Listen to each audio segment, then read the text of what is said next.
Good evening, folks, and welcome to Garbage Theater. Tonight's installment, Bigfoot. I'm your host, Chase, with my co-hosts, Blake and John. Yellow. Hooty hoo. Let's get this shit show finally on the road.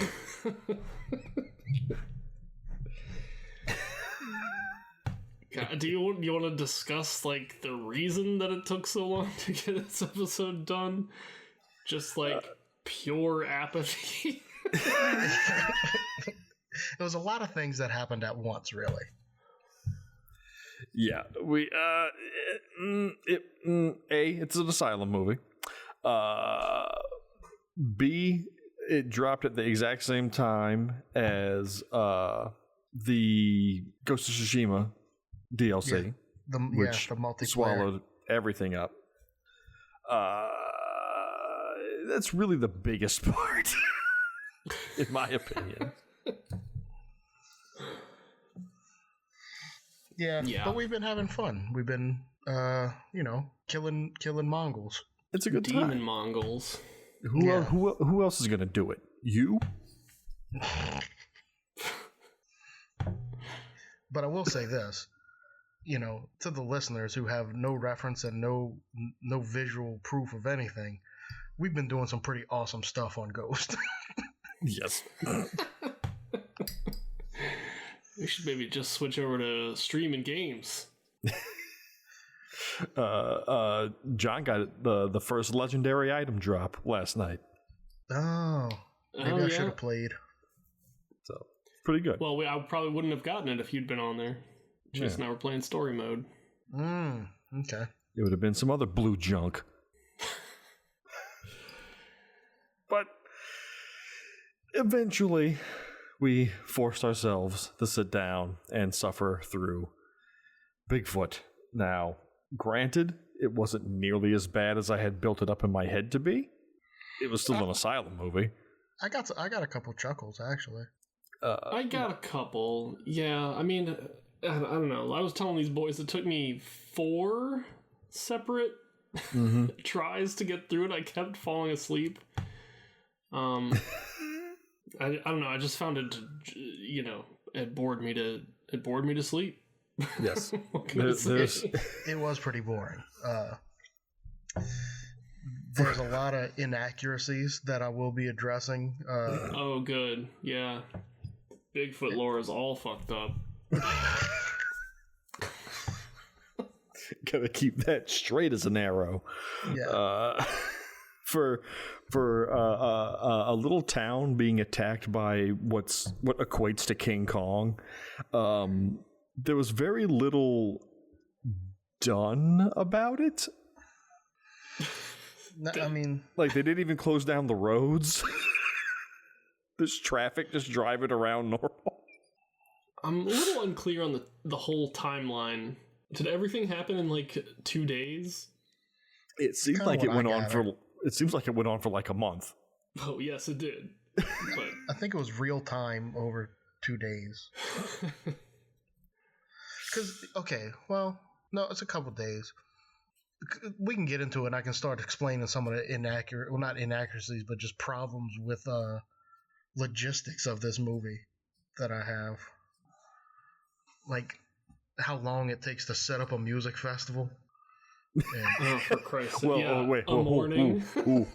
Wait, quote unquote festival. Yeah, construction methods for said festival. Hey, I could have set that festival up in an afternoon. Exactly. I don't know why the heavy equipment was needed.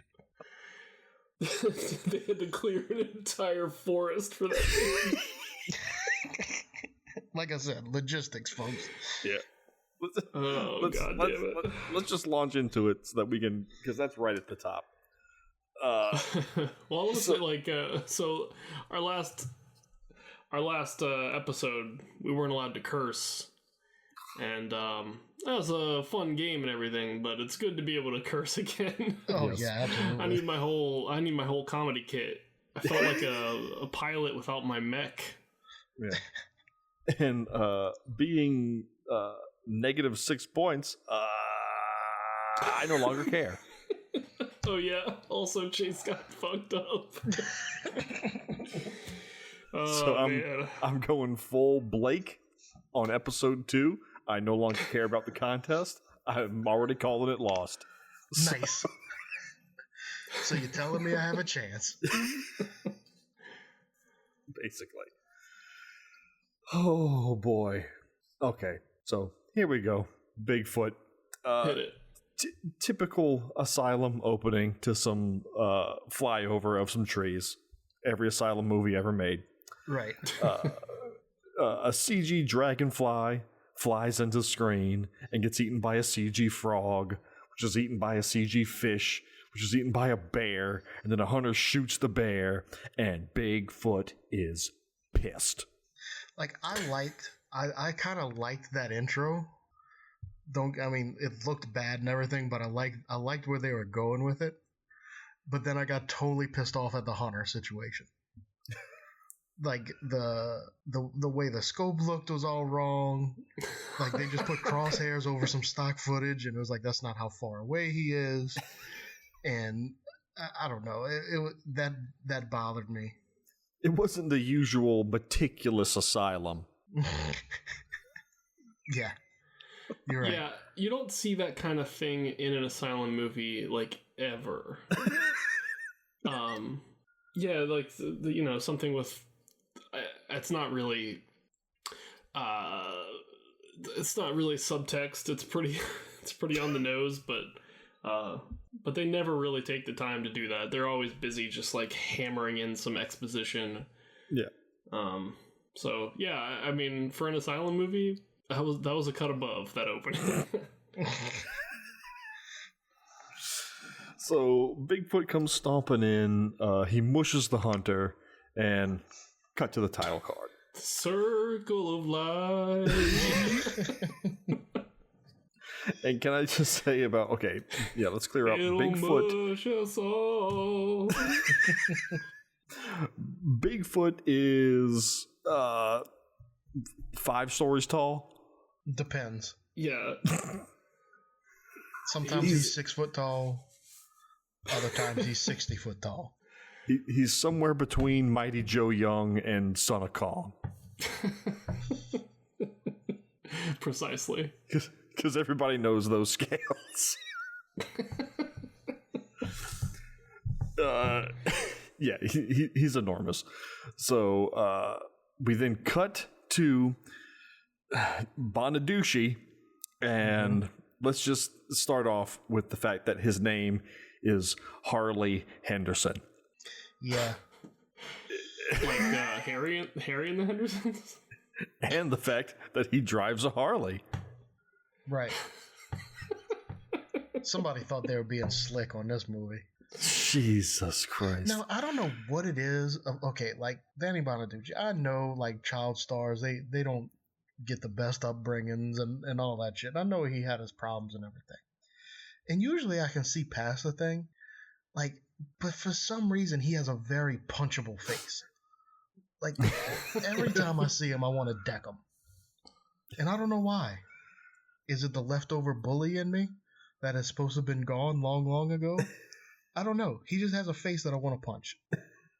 Well, he's right at fist height because he looks like he's only about 4.5 feet tall. Well, that's what he is. I was gonna ask, how tall is this dude? He's not tall. Okay. He looks so small. Now, I will give him credit for one thing that I was surprised with right from the beginning. He really is driving that motorcycle. Wait, what? I mean, in some of the scenes. No, Well, most of them. I'm just like the first shot he's on the motorcycle, he is not driving that motorcycle down that road. Well, there are shots of him actually. He's actually in charge. He may be sitting on the motorcycle. No, dude, they show him drive away. He even did a cool little fishtail at one point. And I'm like, okay, he actually knows what he's doing. I just don't understand why they do. The first time you see him driving down the road, it's just a visual effect of him sliding green screen down the as hell. street on a motorcycle. So it's like, why wouldn't they just let him drive down the road if he can, drive down the road? Well, he can. There's, I don't know. Like, I'm sure lawyers got involved and all kind of shit. You know how these productions are. Like, I guess there's another scene where I'm just like, why is this all a visual effect right now? Because asylum. That's the short answer. So yeah, he's the talk radio DJ, and he's talking about this 80s flashback music fest coming to town. Come rain, snow, sleet, Bigfoot, it's happening. So he drives his motorcycle down the road and meets up with some construction workers. He tells the foreman that Sting is getting the police back together, so we need to burn this bitch down. Burn down the whole forest. Because the police are coming. Yeah. Gotta clear cut the Dakotas. Yeah, and they're talking about how they got to clear all this land because the festival's in 2 days. And, okay, logistically, if you're trying to set up like some sort of temporary stage, building, whatever, the ground should have been cleared long before 2 days. And then they're like, oh, it's snowing too hard and all that, but it's like barely snowing. It's like the worst construction crew ever. It's constantly kind of snowing in this movie. They just have this like snow effect going over every single shot. There's never any snow on the ground. No, it's just mush. And why did they? At one point, they call it the Pacific Northwest, but they're in South Dakota. Westish. Okay, I guess if we're calling west of the Mississippi. Yeah, it's west of Maine. It's west. So, while they're getting ready to do that, here comes old Papa Brady and his harem out of the woods, and he has all these young ladies chain themselves to the bulldozers, and Bonaducci and Brady get in each other's faces, and then the cops show up, and Brady, whose name what's his name? I can't remember his name. I don't have it in front of me. I think. Wait, like, we're talking in real life or in the movie? In the movie. Oh, it doesn't matter in the movie. His real name's Barry Williams. It doesn't matter in real life either. This is true. He is a wet noodle of a man. Like, when I looked at him, it was, not as visceral reaction as Bonaducci, but I could just think was like, I'm so glad that I didn't have a dad like him. Like, I'm glad my dad could be, he's a little tougher than Greg Brady, and so, someone just call him a son of a bitch. But I didn't have a wet noodle for an old man, and I feel bad for his children. Well, going back to the celebrity boxing, where we all know Bonaducci beat the living hell out of him. Yeah, exactly. They let him win the fight in this movie against Bonaducci. Well, yeah. So I don't know if that was like worked out. Okay, I'll be in it, but I get to beat him in the bar fight later on. Probably so. Okay, well, I guess that will be detrimental to the plot. This is sad. This is sad stuff. Every time one of these like has-beens had to say the word Bigfoot like with a straight face, I just felt bad for him. Like all the time? It's like, you guys. I didn't feel bad. They don't call him like the creature or any kind of other bullshit like that. They just straight up call him Bigfoot. It's just... Well, you can't blame him for that. It's a giant ape. What are you going to call it? But what's it like... In this universe, it's just accepted that Bigfoot's real. Pretty much. Well, yeah. Because he's talking to one of his groupies, and he's saying that, if they burn down the forest, all the animals will die, the forest will die, Bigfoot will die. And this is before he even gets a whiff of Bigfoot.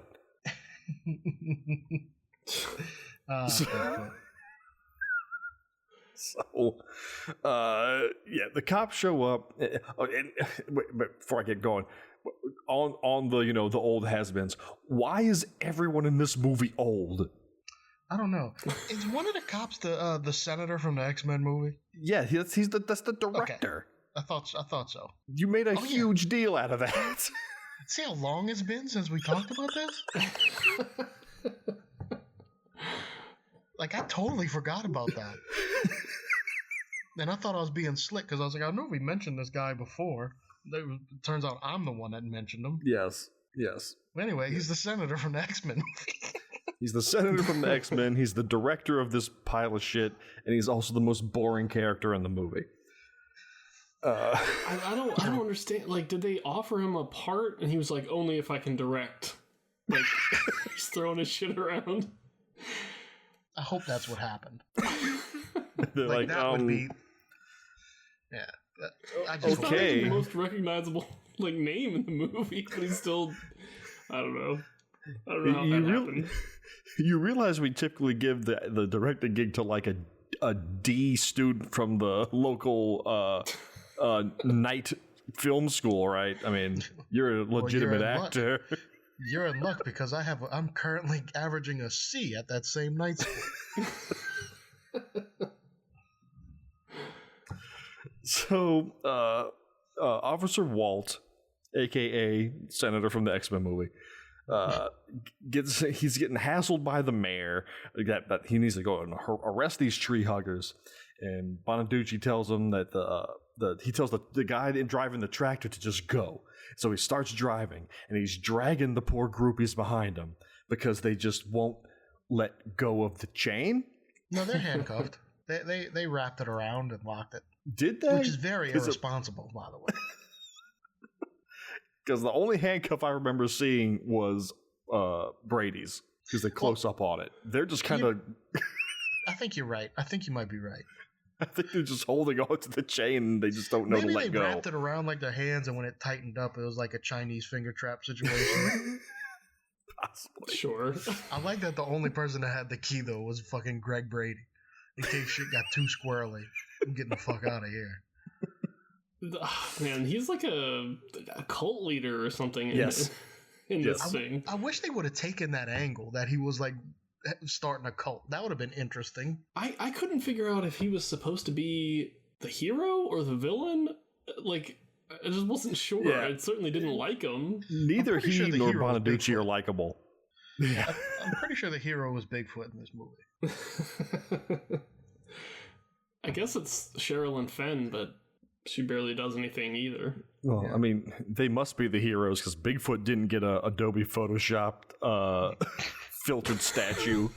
Oh my gosh.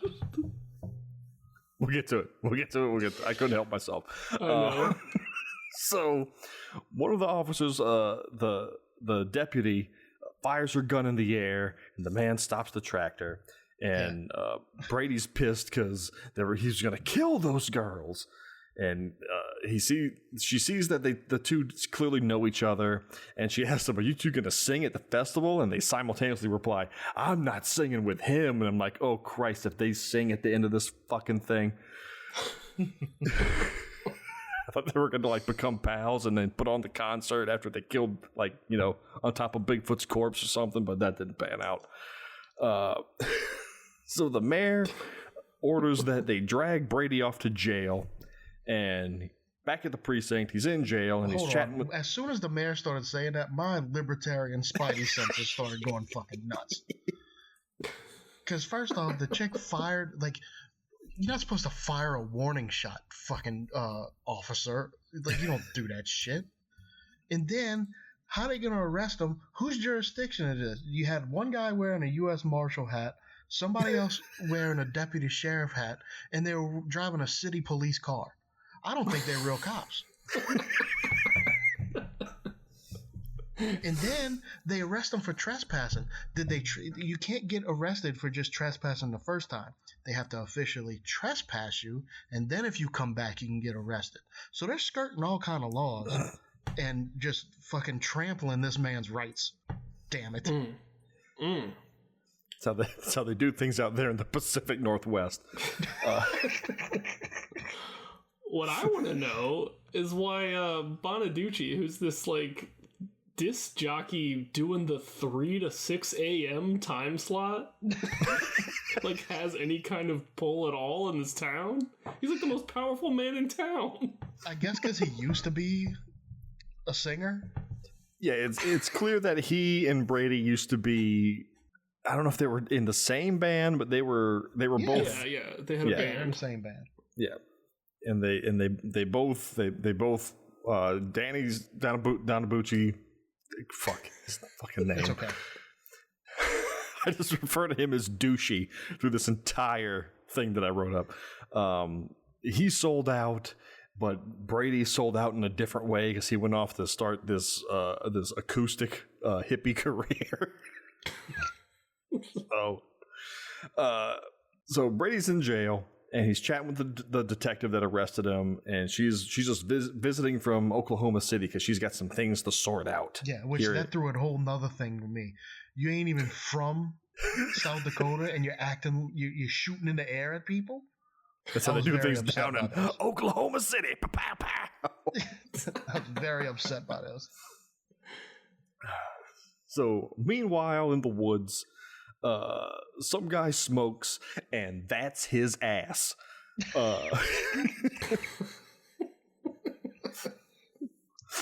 Bigfoot leaps out the bushes and swats him, and he goes flying through the stratosphere and lands by his 3 worker friends. They all go running out of the woods screaming, and Bigfoot chomps one in half and steps on one and throws another one. One of the workers thrown was actually pretty legit. Like, there was a stunt that happened. Yeah, right there. And I was chuckling at the fact that when the guy went to go smoke the cigarette, he's part of like the tree clearing crew because he's got a chainsaw. Mm. But for some reason, he's walking out to the middle of the forest to cut down trees instead of starting at the tree line. Nah, you work in, you go out.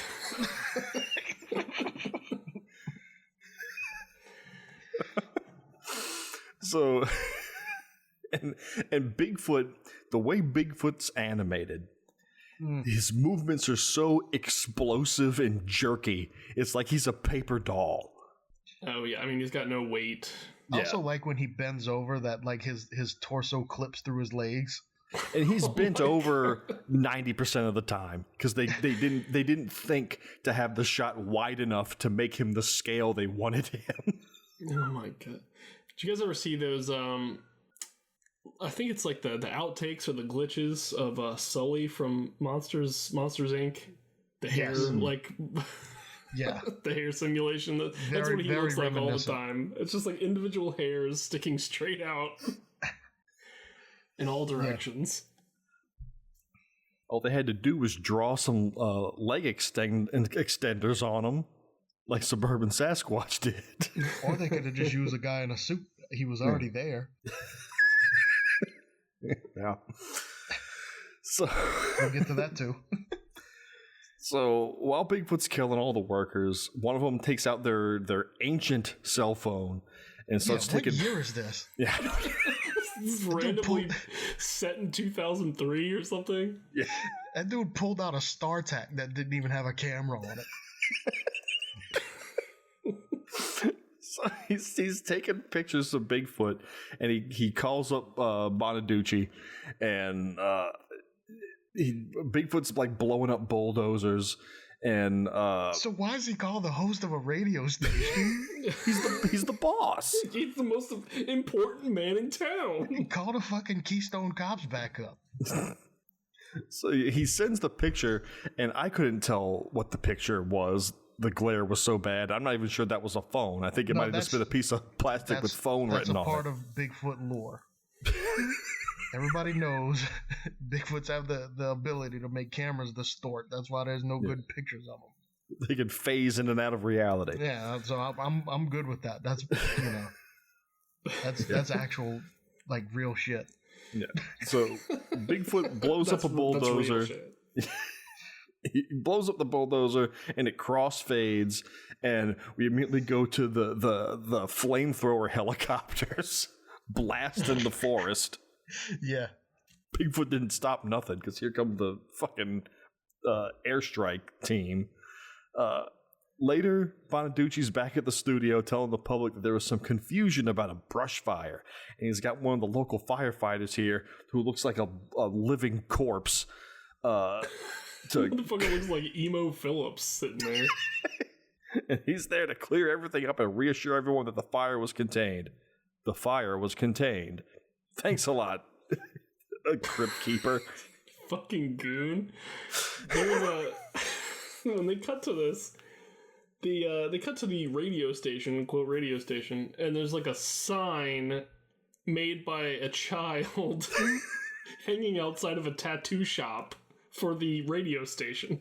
So somehow the most important man in town, this radio station has this garbage sign made by like a middle schooler running for office or something. Look, he's the talent. He doesn't set up fucking marketing.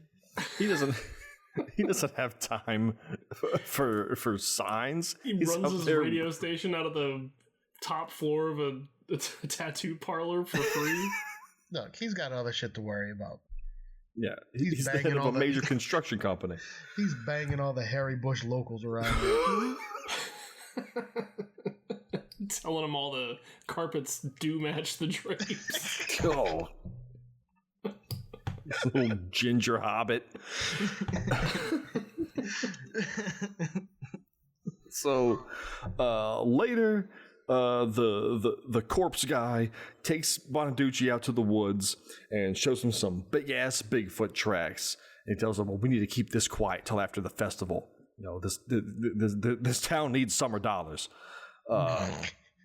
What I don't get it, like, you'd probably make way more money proving that Bigfoot exists than your stupid music festival. Well, there's some whitewater rafters that try that out. It doesn't go very well for them. And that's true too. But they don't have the muscle of Bonaducci. Yeah. So, cut to the happiest couple on Earth as they get lost in their RV. You know where you're going. Shut up, damn it! Just in time for Bigfoot to just appear in the middle of the road and flip it over. Because fuck and I RVs. laughed at that just because the effect that they had of the thing tumbling across I laughed at it. It was funny. So back at the precinct, Officer Senator X-Man breaks out a big box of Bigfoot articles. And the visiting detective thinks that we need the last thing we need right now is more Bigfoot paranoia. So it's the absolute plague of Bigfoot paranoia in the country right now. And this is one of the first of very many scenes of these two cops back at the precinct poring over old documents. Like riveting anytime stuff. Bigfoot kills somebody, it's back to the Bat Cave to do some boring shit for a day. Well, I'd occupy my time inside if I knew there was a Bigfoot out there. That was Bigfoot. Sounds like a good time to reorganize the files. I'm not messing with a Bigfoot. What do you think I am, an X-Men? Bigfoot again. Scramble up the files so we can reorganize them again. Cut to the Brady copter, where Mr. Brady gets into this little. He's in the little whirly gig from Mad Max. Yeah. And he's zooming through the sky on his whirly bird with a big banner behind it that says something that I didn't catch.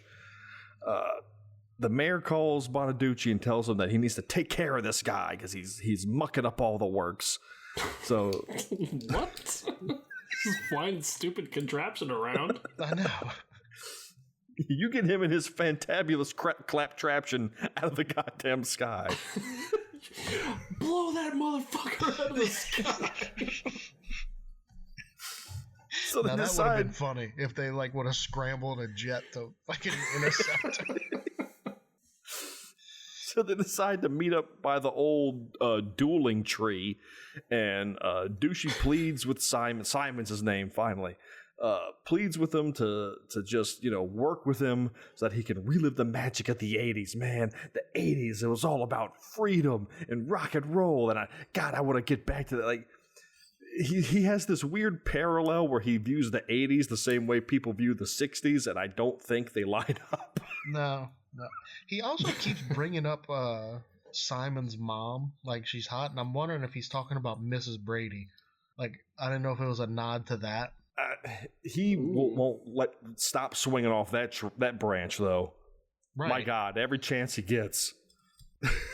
Like, he reminds us. That's the only parallel I could draw, because, I mean, you never hear about Simon's mom. Yeah. Well, you actually... A little... Well, wait. You hear about both their moms at one point. Yeah, you hear about both their moms. Are they both named Martha? Yeah. There's just... Martha! It's just way too much talk about banging moms that are surely dead in the ground.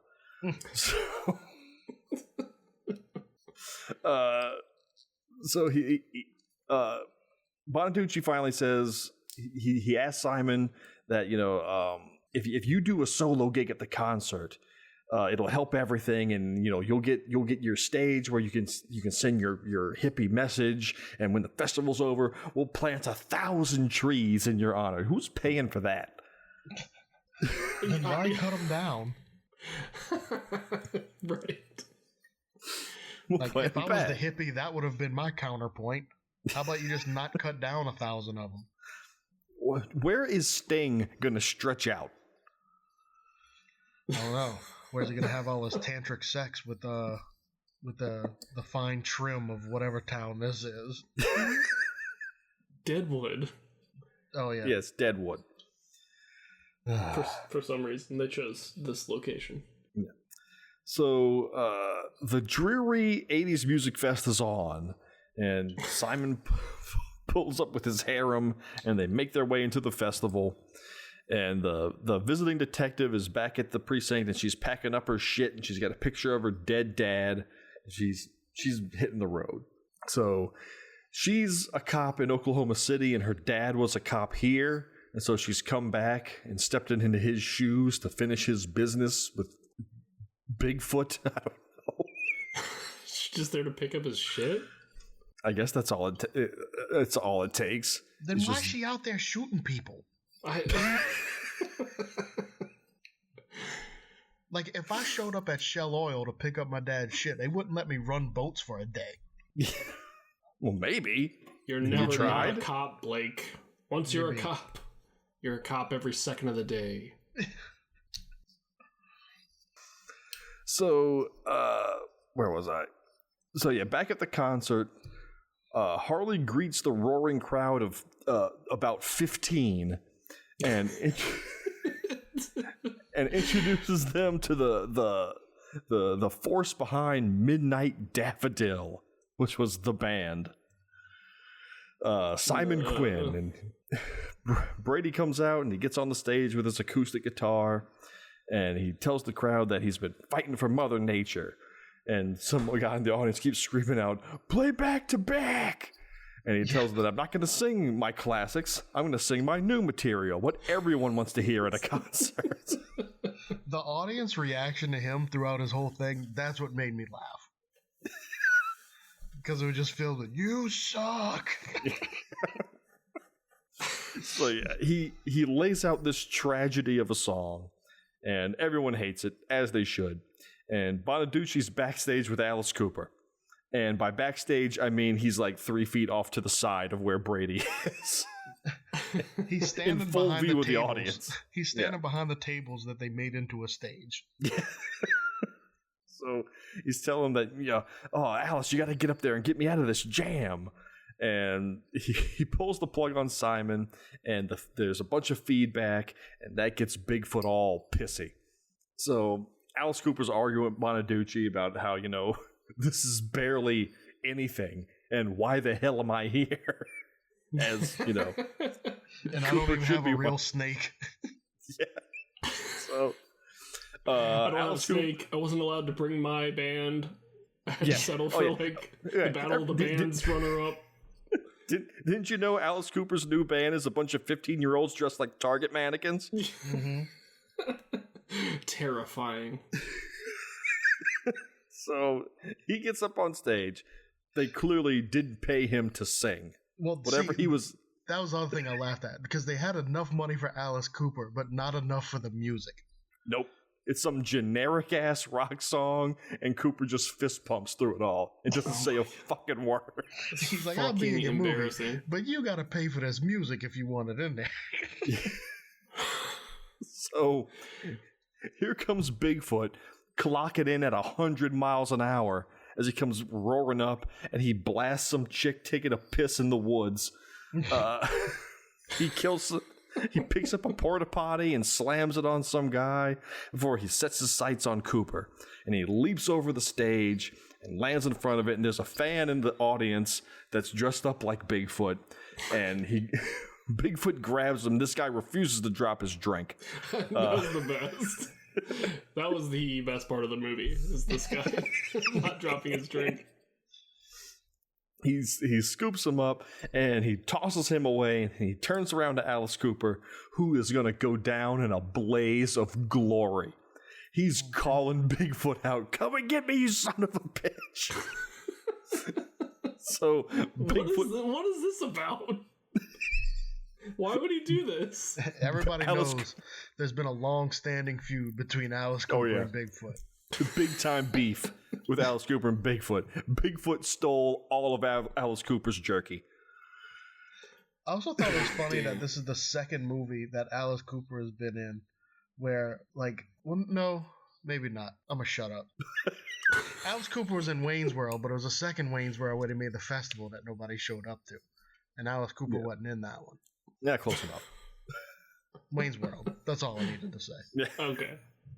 So Bigfoot punts Alice Cooper into the next county, and then starts like scrabbling up the other concert goers, doing his little like squatty run. Everybody runs screaming, and the movie just kind of fades to black as if to say, "Next week on Bigfoot." So I really, I felt like the concert should have happened at the end of the movie, not like 20 minutes into the movie. This should have been the climax, where there's like random attacks here and there, and then it all culminates in the massacre. No, John C. We're following a formula here. 4th of July didn't happen at the end of Jaws. Mm-hmm. We're following a formula. So they mobilize the National Guard, and the cops head out to see what they can do, quote unquote cops. The mayor gets swarmed by the press, and again, we're doing the Jaws thing. Simon sets up his protest to save Bigfoot, and he tells the press that it's the mayor and Bonaducci's fault that Bigfoot did all of this. Oh, dude, totally off topic. I know who the mayor is now. Ever since I watched the movie, I'm like, where have I seen this guy? Where have I seen this guy? And he's the NASA scientist in Flight of the Navigator. Boom. Wow, of all fucking things to peg him down as. I can sleep now. Just Jesus Christ. I don't remember any tertiary character faces from that movie at all. What? No. Man, they had him in it. They had that talking foot was there. I remember the talking foot. I remember Pee Wee Herman. And that's about it. They had a robot named Ralph. Yes. And all the little crazy little aliens, and I wanted them all as pets. Yes. Anyway. But I don't remember the NASA scientist. Yeah, he was like the main one, where he's like, "Oh no, you're only going to be here like a day," and then they made him stay for a week, and they were mapping his brain. And why am I going through Flight of the Navigator? Maybe we should watch that next week. I haven't watched Flight of the Navigator in probably 10 years, and I'm going to leave it that way. I saw it a couple weeks ago, and it is fantastic. Because I remember it being fantastic, and I don't want that to be ruined by any... Dude, it's got a foot in it. Sarah Jessica Parker's in that movie? Yeah. Yes. I didn't realize that. It's like her first breakout role, and she remembers nothing about it because she doesn't have a brain in her toenail. Jesus.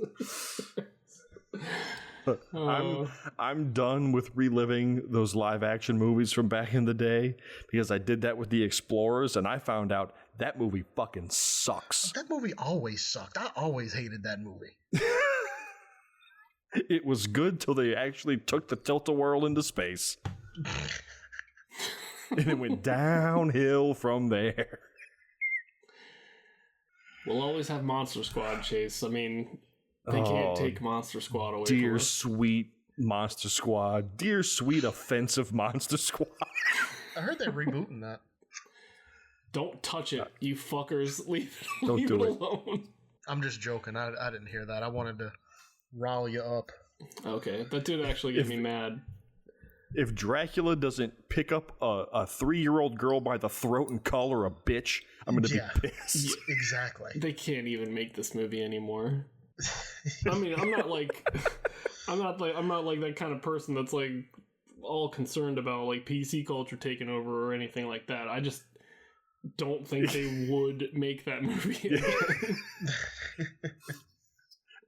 Well, I am worried about PC culture, and they can't make that movie again.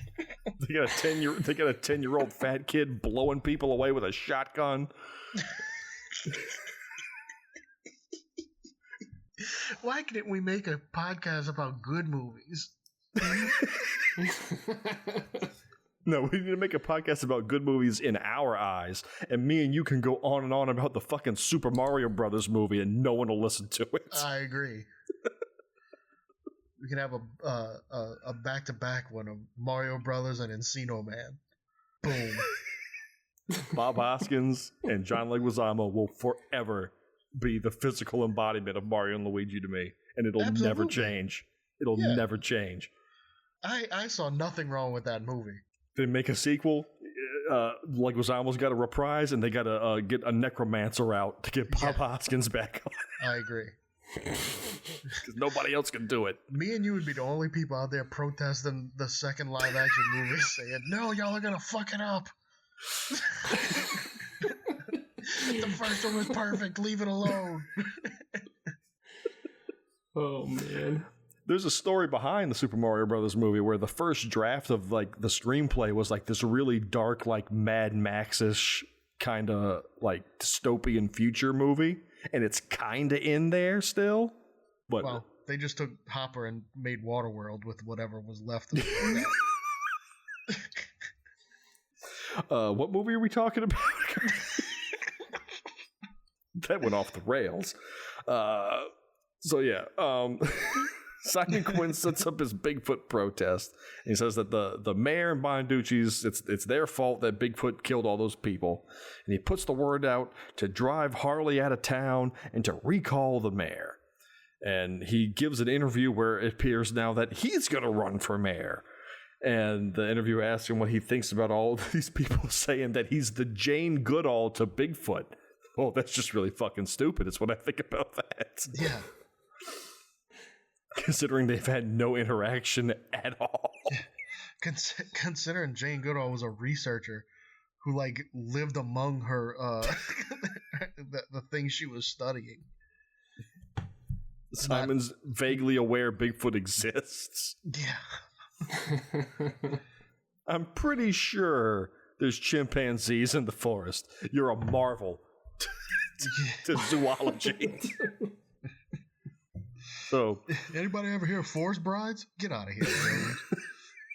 Crazy ass. So, meanwhile, in the woods, a hunter blows a mountain lion away for the sheer thrill of it.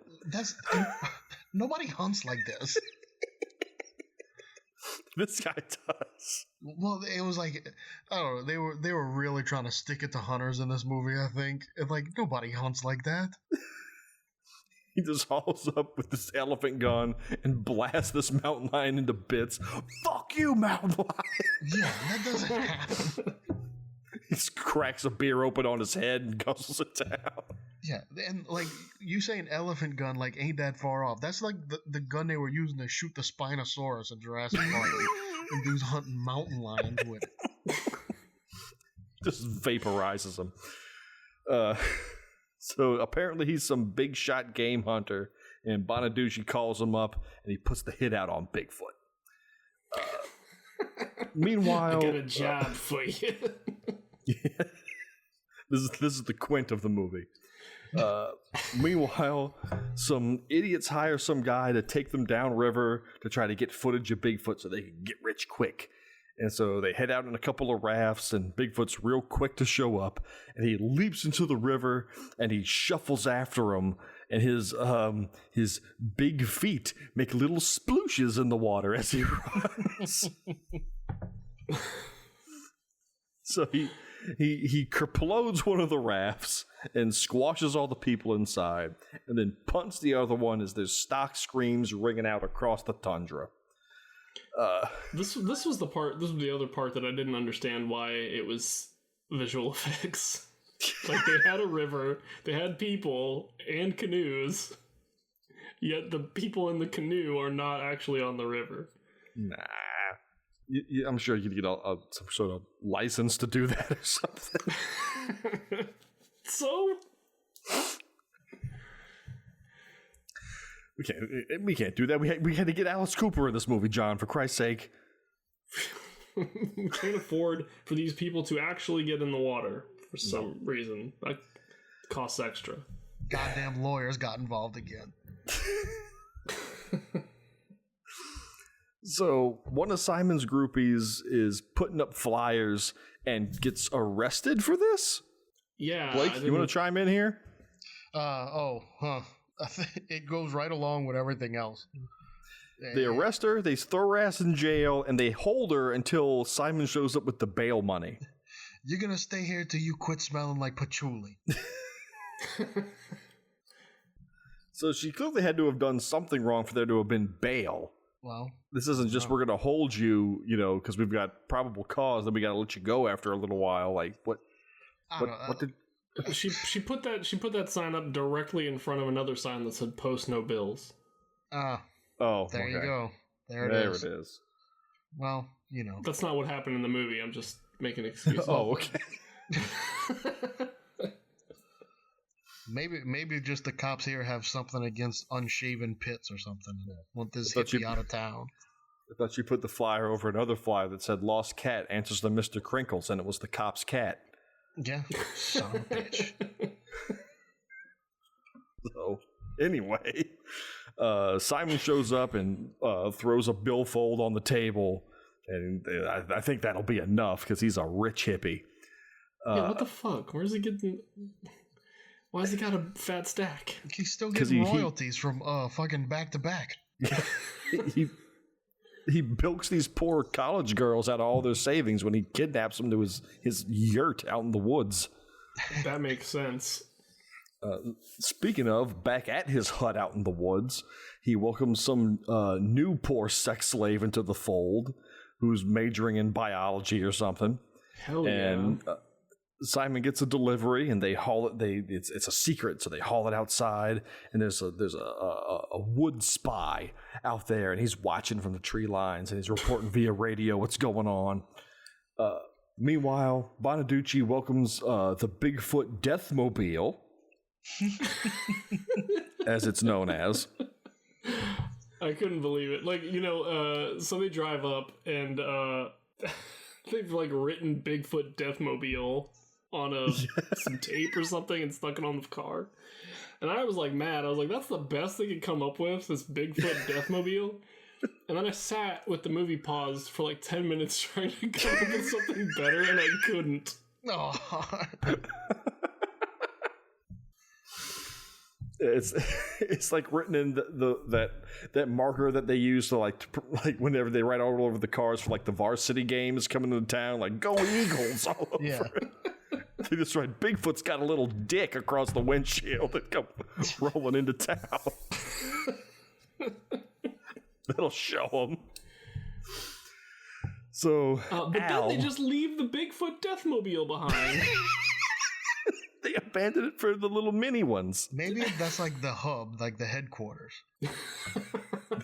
Yeah, that's the big pink truck, and I'm in the back on the little mini pink truck that gets launched out the back of it. Yeah, there we go. It's just where they leave their lunch. For everyone that's played GTA Online with me and Blake. Oh yeah, none of you have, so no one gets that joke.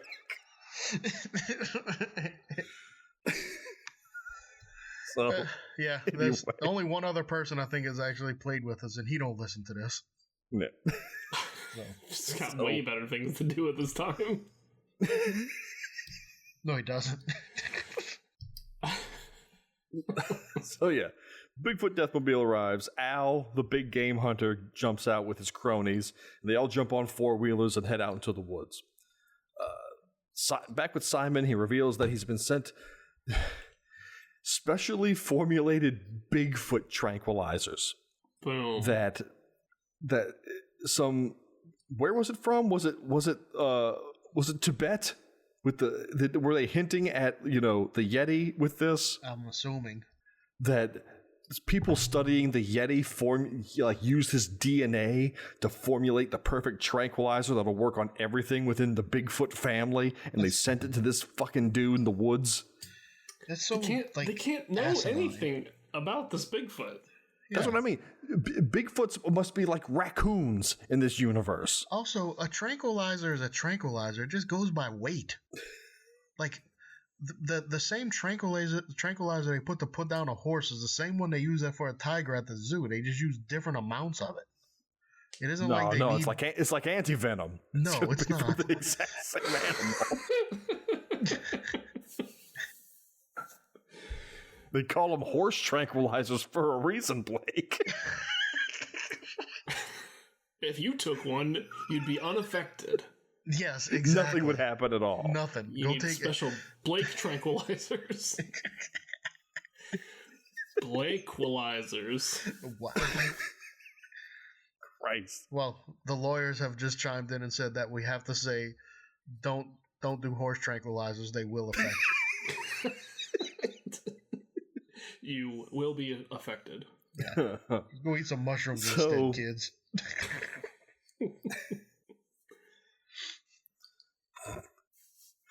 So back at the police station, old Sheriff what's his name is telling not as old deputy what's her name, that back in his day in 19-dickety-2 they were just small potatoes around here, so we need to leave this to the big guys. What the fuck are you talking about? Is he about to call in the big ass motherfuckers? If only. She wants to go help them get Bigfoot, and he's like, no, because we're two barely cops. Yeah, we just hand out jaywalking tickets. Yeah, she's just visiting. Yeah, she's on vacation. She's got a... Does that work? Does that work? If a cop drives to another state, are they technically a cop of that state? That's not how that works. No. They're out of their goddamn jurisdiction. I'm sure there's paperwork and transfer papers and things like that. Bigfoot ain't governed by no law of man. Now, if she was a wildlife and fisheries agent going after Bigfoot, then she'd be trying to conserve it. So that doesn't work either. I'm trying to work with Asylum to make this thing work, but it's not working. You can't give them the benefit of the doubt. That's not how this works at all. Sorry, Asylum. I really whiff on this one. Yeah. Usually they're otherwise spotless record. I know, they're usually pretty tight, but... So, the trackers that came out with Al the Hunter, they've got an honest-to-God aliens movement tracker with them. Like, it's 1-to-1. It's the same aliens. Thing. And they're using it to track an animal that's 1 billion feet tall. Out in the open, where they can see at 360 degrees. It's like crawling around on the rafters. He's like looking down at the tracker while the giant Bigfoot is running directly at him. It says it's 6 meters away from him. That's in the room. So, Bigfoot shows up. They all open fire to no effect at all. They take off on their four-wheelers, and Bigfoot does his best Bulk impression as he sashays after them. Al flings a grenade at Bigfoot's face while he eats one of his compadres, and they get away from him and go back to their base, which is an RV that Bonaducci lives in. Most powerful man in South Dakota. He lives in a fucking RV out in the woods down by the fucking river. Nah, he wants to be off the grid. He also just lost a fortune on this music festival and hiring this army of mercenaries to fight Bigfoot. I mean, even if you don't pick up Sting from the airport, you still got to pay for him. Sting's gonna want his money. Yeah, they don't call him Sting for nothing. Exactly. Yeah. That was in the beginning of the movie. He lays this claim that he's got a police reunion, Duran Duran, Depeche Mode, somebody else, Devo. Yeah, so he named the police, and then he went on to name 3 other 80s groups, all starting with the letter D. Somebody looked up 80s music. Yep. Scrolled down a little bit. Yep. Devo, Depeche Mode, Duran Duran. In that order.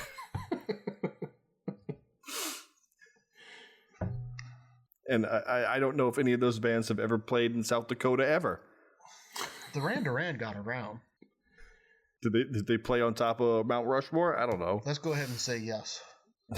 And so, according to my wife, as of the date that we're recording this, tomorrow is Simon Le Bon's birthday, lead singer of Duran Duran. Oh. Because she's obsessed with him.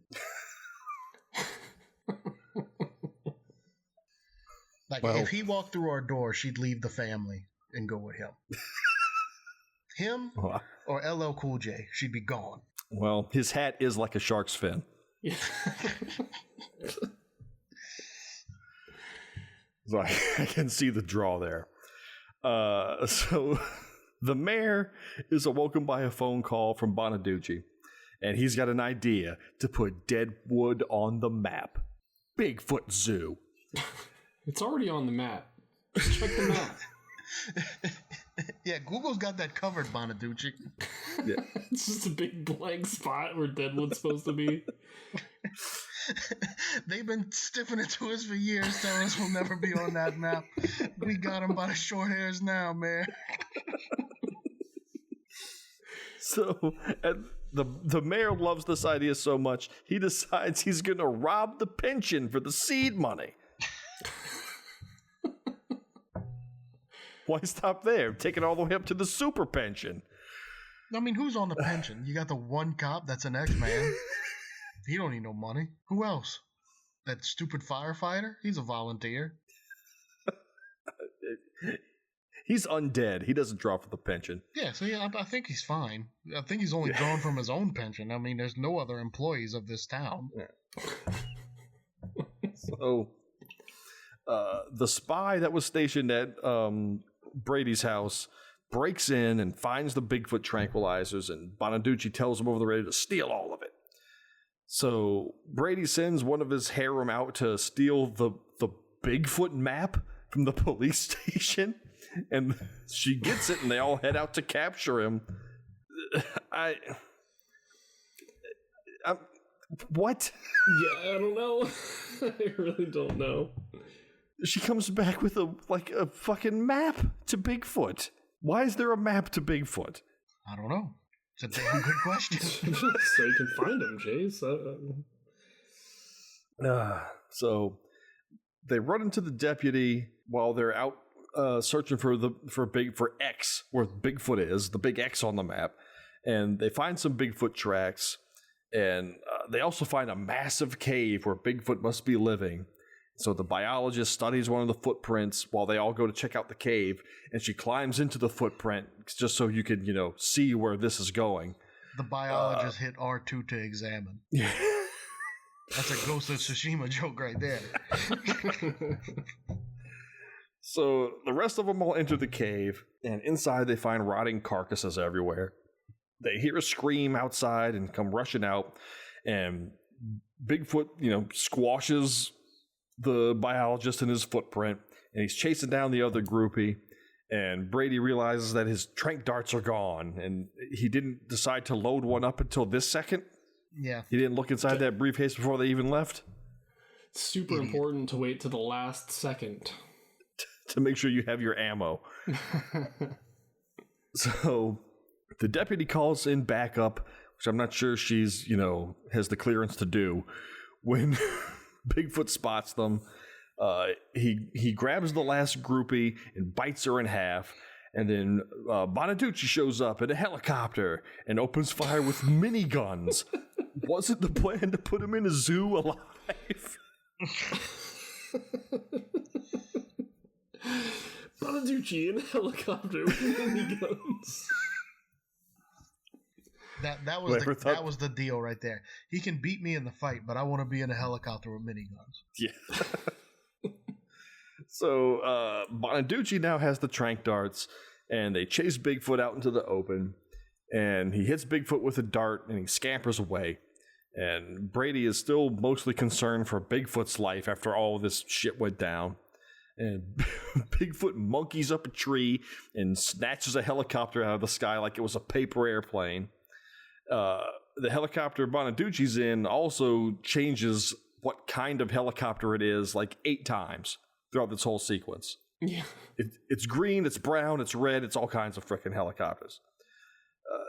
The deputy stun guns Brady because he's just too involved with this. So she stun guns him and drags him out to the tree line. She's gonna handle Bigfoot herself. But then a tank rolls up, because why not, and shoots Bigfoot's his whole fucking face off. So the National Guard shows up in force, and Ducci's forced to land his helicopter. Bigfoot flees into the hills, and Bonaducci and Brady meet up at the local bar to lick their wounds after the latest scuffle with Bigfoot. Everything's still running. Bigfoot has been marauding this town, eating people. Nothing's shut. The town is not evacuated. Business as usual. Honestly, if this pandemic situation is any indicator, this is the most accurate part of the movie. Bigfoot is a liberal hoax.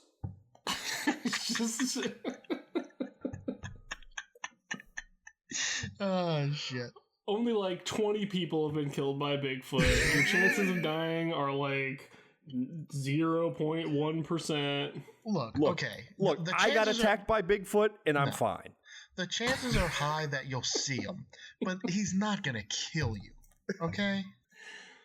I got attacked by Bigfoot. We have Bigfoot scientists, great Bigfoot scientists in this country.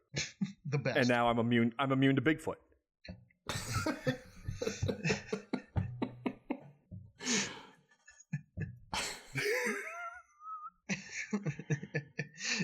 You want to know what keeps Bonaducci safe? He drinks bleach all the time. You should do the same. Look at him, Bigfoot. He's Bigfoot. He's big. Bonaducci, he's little. He's a little guy. Bigfoot can't see him. He's too small. Yeah. You know who Bigfoot's not going to bother? Sleepy Joe.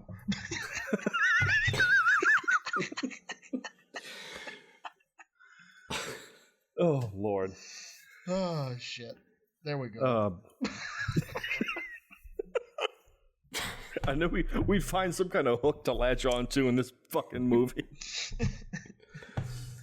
Okay, so they meet up at the bar to have words. And Brady tells Bonaducci that Bigfoot belongs in a museum. And Bonaducci says, yeah, well, you smell bad. Simon says, well, you know what? You can't play guitar. So Ducci says, yeah, well, I banged your mama. So, Give him the old Brady 1-2 strolls over. punch. Banged his mom and hit him on the halitosis.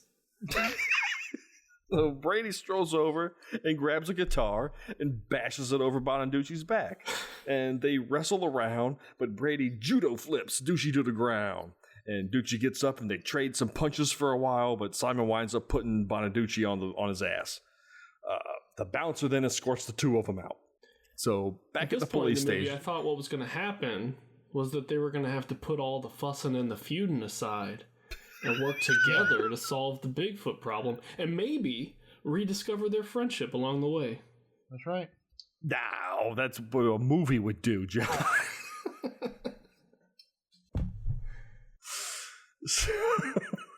damn it. So back at the police station again, the sheriff and the deputy are examining the limestone cavern maps, and no one cares. They're the least interesting part of this movie. They get a call that there's an officer down somewhere, so they gotta go and look at that, I guess. We actually have to go do some work now. They arrive at the scene of another Bigfoot attack and decide to go check out the caves again. Bigfoot slams around Rapid City, and we know this because he kicks the Rapid City sign down. Nobody's going to visit a town with a kicked-in sign. Let's see you get on the map without a sign. Yeah. Only thing rapping around here is Bigfoot's destruction. So Brady loads up his little dinky helicopter again with his trank gun. And then a bunch of good old boys show up to take out Bigfoot. And they trap him in a cul-de-sac and open fire. And Brady flies in on his glider and he's taking aim with his gun. And Bonaducci shows up and he opens fire on Brady in his whirligig and shoots him down. Bigfoot stands there for a good while getting shot. Then he remembers that he's 30 feet tall and can run through buildings. It helps. The boring police then head towards the cave entrance, which is where Simon just happened to crash land. The National Guard helicopters are all following Bigfoot when the cops pull over to slow him down, and they set up a gasoline trap by pouring gasoline all over their car and setting it on fire. I could not understand what the fuck they thought they were gonna do. Try to get new cars. I don't know, just try this. It's all from like 97. It's the only thing in the trunk. So I just okay, they're driving away from him, totally getting away with it, but then they decide to stop, light their own car on fire, and then just stand there. Bigfoot just runs up to it and he's like, "The fuck is this?" And he just kicks the car into Senator X-Man. Just smushes them. It did nothing, and I don't know why they did it. He's like, "Okay, I need to spend more time behind the camera, clearly, so can we write me out of this fucking thing? I regret this deeply." How about some dumbass shit where we set our own car on fire for no reason? So he's laying there dying, and he tells the deputy that, your daddy would be proud of you lighting your own car on fire. What a brilliant distraction for Bigfoot this was. Why can't we ever have a movie where somebody's dying words to somebody's daughter or son is, "Your dad hated you." Your dad used to come to work and tell us how stupid you were and how you ruined his life. So here's where we finally hit a montage, because we need a montage in this movie. And the montage is of both the National Guard rigging up explosives throughout the woods, because we didn't fuck up the woods enough, and the deputy loading up like she's Rambo going to war. But the twist is she doesn't go and do anything.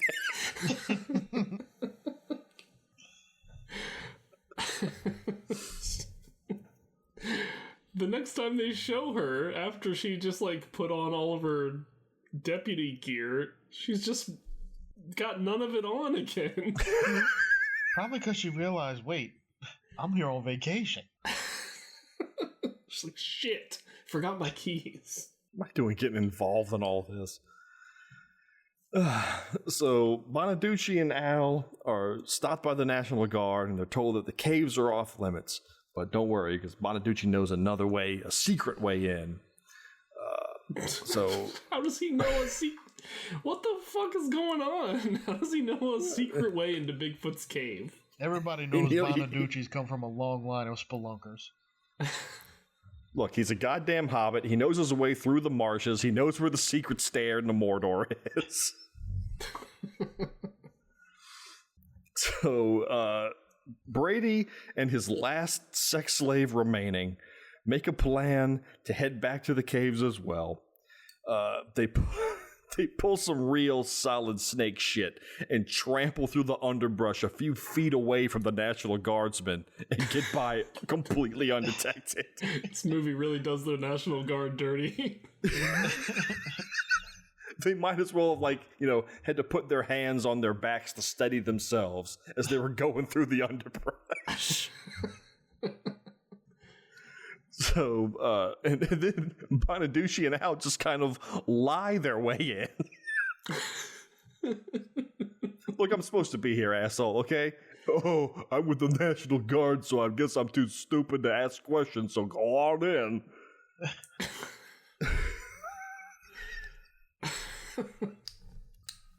God. So, all parties involved sneak into the cave where they all stumble into each other, and Al accidentally shoots the girl point blank. So they hear something and run, and as soon as they come out, poor Al just gets gunned down by the National Guard. That's where they redeem themselves. Don't fuck with the National Guard. You didn't stand a chance. Bumbling ass National Guard. They're almost as bad as the goddamn Air Force can't stop a teenager driving around like a maniac. Goddamn Iron Eagle. So, Bigfoot comes shambling out of the cave, and he scoops up the Brady's groupie, and he snaps her in half. He flings her away and runs off, and Brady embraces her smushed up body for way too long. So it was her favorite. Guess what? It was his favorite one, Chase. Yeah. What? Did I hear you guys right? You want some more police station planning scenes? Well, guess what? Time to go back and plan some more at the goddamn police station. Meanwhile, Bigfoot arrives at Mount Rushmore, and he disrupts a tour and punches the tour guide into mush. This old lady leading this tour, he just, Superman punches her into the fucking ground. That's pretty good. Bonaducci, the National Guard, and Brady, again in his dumbass plane. Everyone's on the way again. Bigfoot, okay, I couldn't tell what it was, but it looks like he hurls like a folding chair, like he's a wrestler, at a helicopter, and it's to scale with him, so it's his folding chair. He hurls it at the helicopter. He blows it out of the sky. He starts climbing up Mount Rushmore, and it looks like, in Super Mario World where you're on those gates. It's just getting... Yep. So he's climbing up Washington's face, and a helicopter gets close, and he does this gymnastics flip off of the helicopter and lands on top of Washington's head. And it was fantastic. Yeah. This also causes the National Guard's copter that has the deputy in it to crash, but they're all fine. Brady sputters in on his little dumbass plane and crashes into Jefferson's head, and the deputy calls it an airstrike on Mount Rushmore. We're going to blow the fuck up Mount Rushmore. We don't need that anymore. Brady starts shooting Bigfoot with his tranquilizer darts, but then he notices Bonaducci up on top of Lincoln's head, just opening it up with an assault rifle.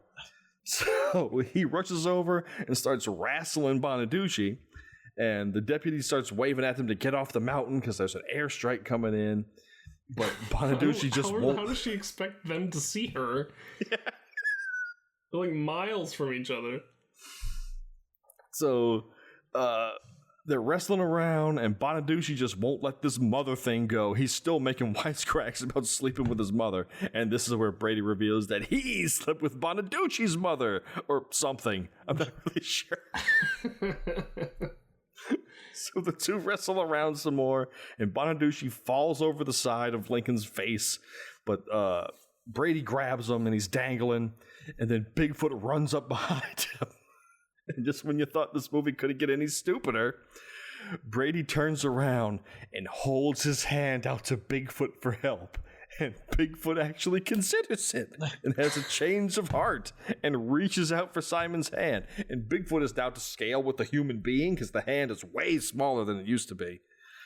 And reaches out to take Brady's hand just as the National Guard opens up with rockets and blows Lincoln's face up. Take that, Lincoln. Second time Lincoln's had his face blown off. Jesus Christ. Too soon. 1 year later, the mayor, now in a wheelchair to show that time has passed. It's been a year. He addresses a crowd. Heck of a year. And this is where I'm thinking, please, for the love of God, back out, and they've replaced Lincoln's face with Bigfoot. Yeah. Please. But unfortunately, no, they put Lincoln's face back up. But even more glorious, they back out and there's a new monument, a new statue at Mount Rushmore, commemorating the sacrifices of the heroes of Deadwood. And sweet Jesus, they took a picture of Brady and Douchey shaking hands and looking at the camera, and they slapped every Photoshop filter in the menu on top of this thing to make it look like it's made of stone or metal. It doesn't look like it's made of anything.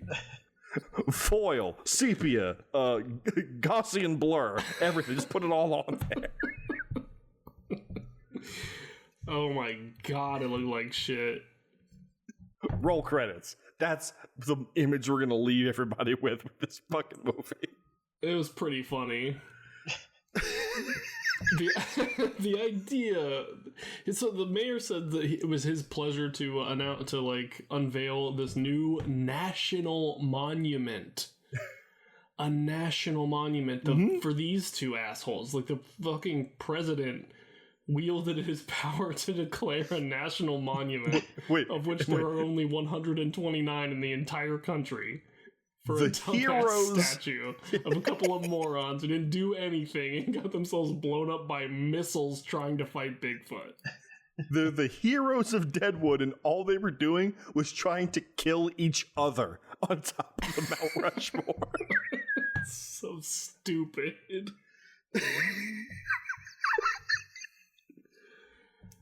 The National Guard did all the heavy lifting and got none of the credits.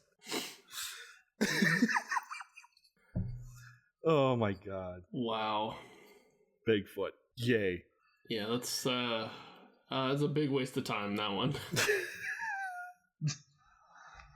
Okay, so on that note, we got to move on to the least important part of the podcast for me, the quiz. Yeah. All right, let me organizing which things we talked about and whatnot for my questions. But I think I got it. All right. Y'all ready? Yep. Yes. Okay. So, question 1. What was the name of the pizza place in town? Oh, man.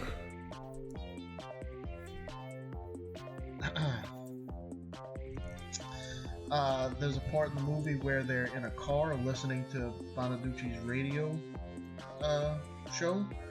What frequency is the car tuned to?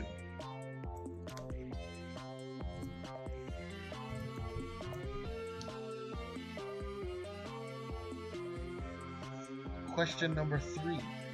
What is the name of the toilet company at the for the porta cans at the music festival?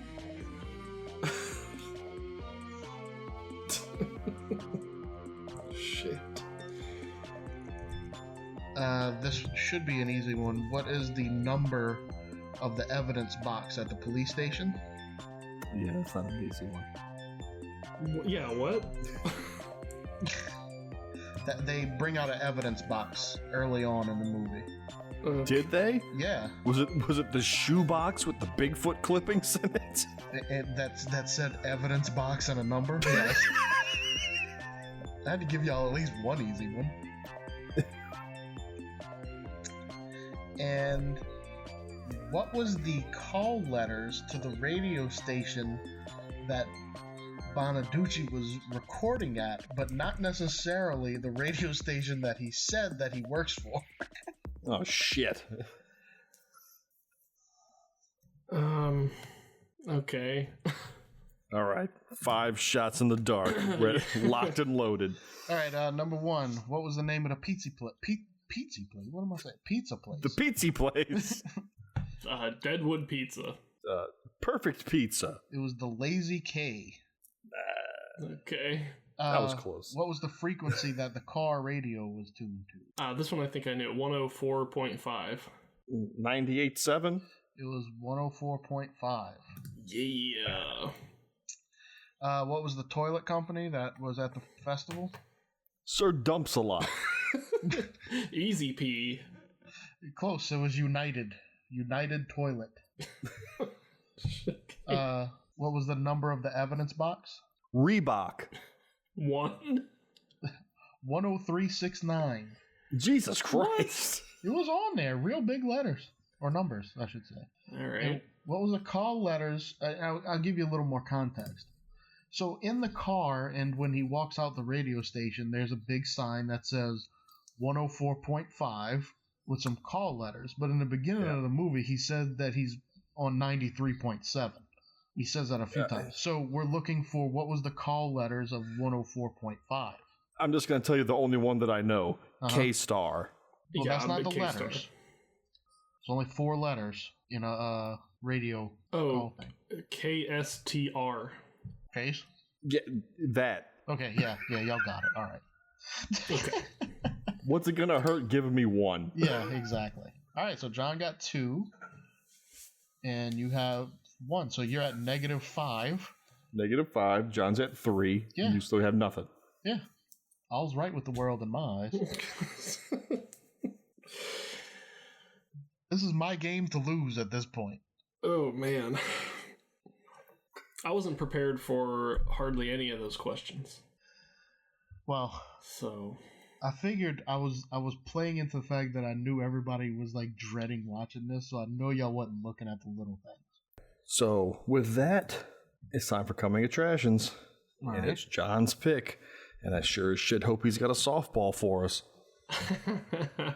yeah, I got something that I hope will be kind of fun, because I don't want to make this whole podcast a chore all the time. Also, we're I don't know, at this point, about 5 days from Halloween. This is going to come out after Halloween, but I figured I'd get something a little spooky for us to watch. So I went ahead and picked a movie called Ghost House from 1989. It's got a 3.5 on Amazon, 4.9 on IMDb. It's 95 minutes. It's an Italian one, directed by Umberto Lenzi, who did the Nightmare City. Okay.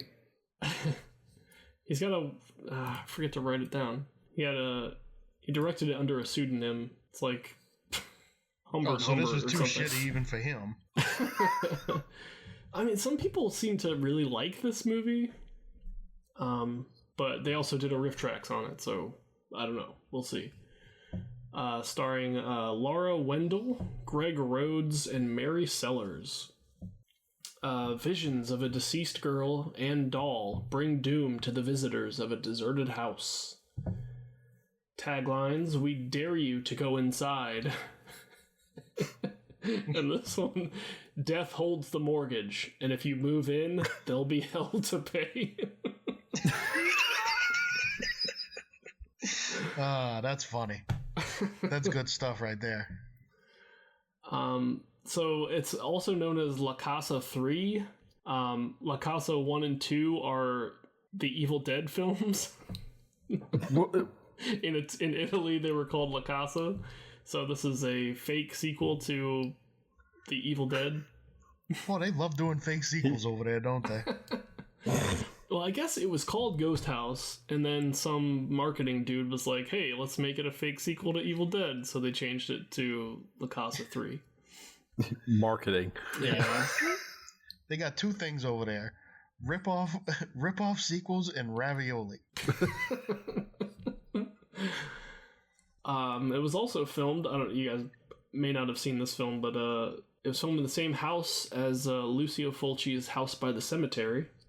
Oh yeah, everybody knows that one. It's a kind of a Lucio Fulci, you know. He's a name. He's a human. Yeah. he's like, you know, him and Dario Argento are like the big two Italian horror guys. So a couple of reviews here. It's better than a kick in the pants. 3 stars. Okay. This one I didn't understand at all. Absolutely pants. 1 star. Is he like confirming with the previous one? I don't think so. Better than a kick in the pants? Absolutely. You know, pants. Completely pants. Maybe there's some kind of pants reference that we'll, whenever we watch it, we'll be like, oh. This movie's not all about pants. I'm going to be disappointed. And this clever motherfucker right here, Umberto Lenzi's Crap House.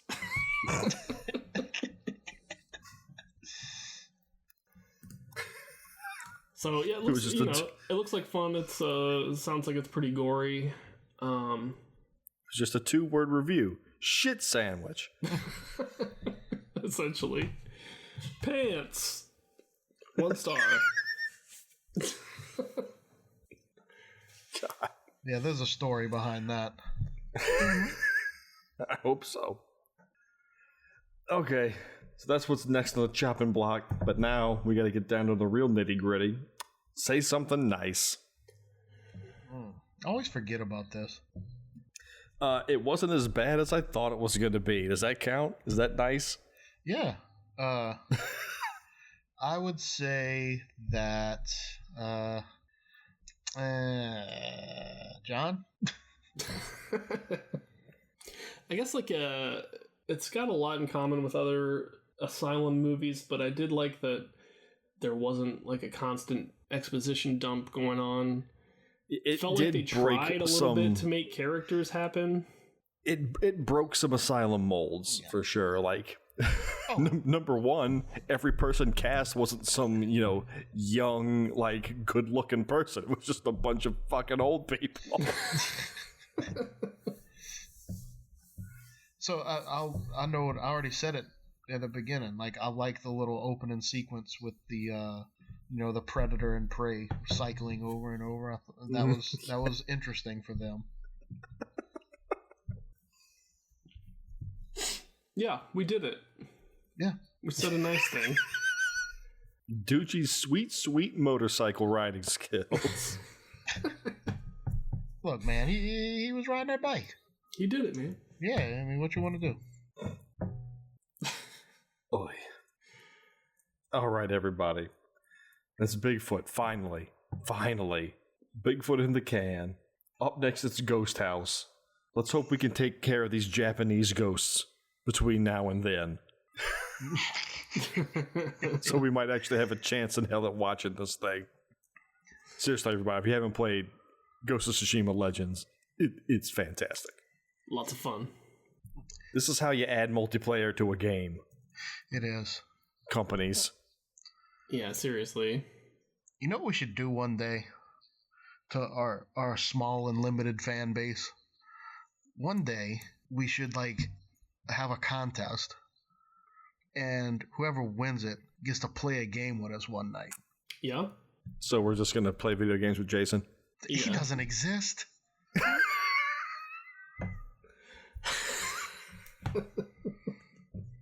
He's not a real person. His name's Justin anyway. We don't even know if Jerome has a PlayStation 4.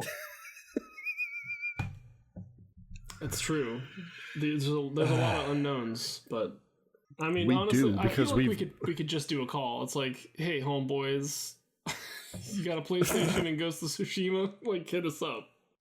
But only one game, because we're still like, we are like podcast rock stars, and we can't be wasting all our time. Yeah, pretty exclusive company. Be respectful of our time, please. Yeah, I mean, Jesus.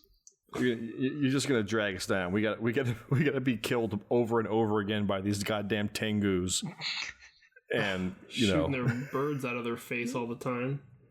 Whoa, what's up with that? Oh, you don't even know. Last night with me and John on story mode. Jesus Christ. Well, it's because I wasn't there. That's the problem. I wasn't there to die in the first 30 seconds for some inexplicable reason. There was lots of dying last night. I usually recover pretty well though, but yeah, no doubt. Every first round, I'm dead for some reason. It wouldn't have been so bad if we didn't have to keep them damn peasants alive. Oh, you got to do shit like that? I don't want to play. We're rolling around doing our samurai thing, and the little skull and crossbones blip comes up half a mile across the map. Yeah, then panic sets in. Yeah. If y'all are doing, escort missions and whatnot, I'm gonna stick to Overwatch. You can fuck yourselves on that shit.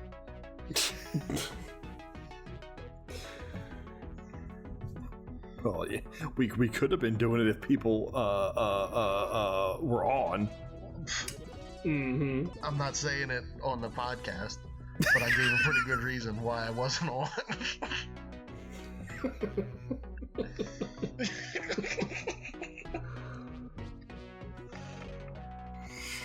Anyway, duty calls, fuckers. You can go ahead and end it on that. Yeah. That's it. Bigfoot's gone. Ghost House 89? 89. 89. It's a good year. Ghost House 89. What's it on? Prime. Prime. Ghost House Prime 89. Here you go. We'll see you then.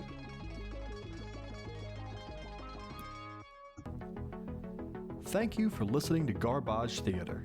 As always, you can find us online at facebook.com/Garbage Theater, on Twitter at Garbage_Theater, and on Instagram at Garbage_Theater. If you'd care to leave us a review on iTunes, we would very much appreciate it. And if you have a movie suggestion or just want to reach out to us, you can contact us at any of our social channels or email us directly at garbagetheaterpodcast@gmail.com. Don't forget to like and subscribe for all the latest episodes and happenings. Good night, and see you next time, folks.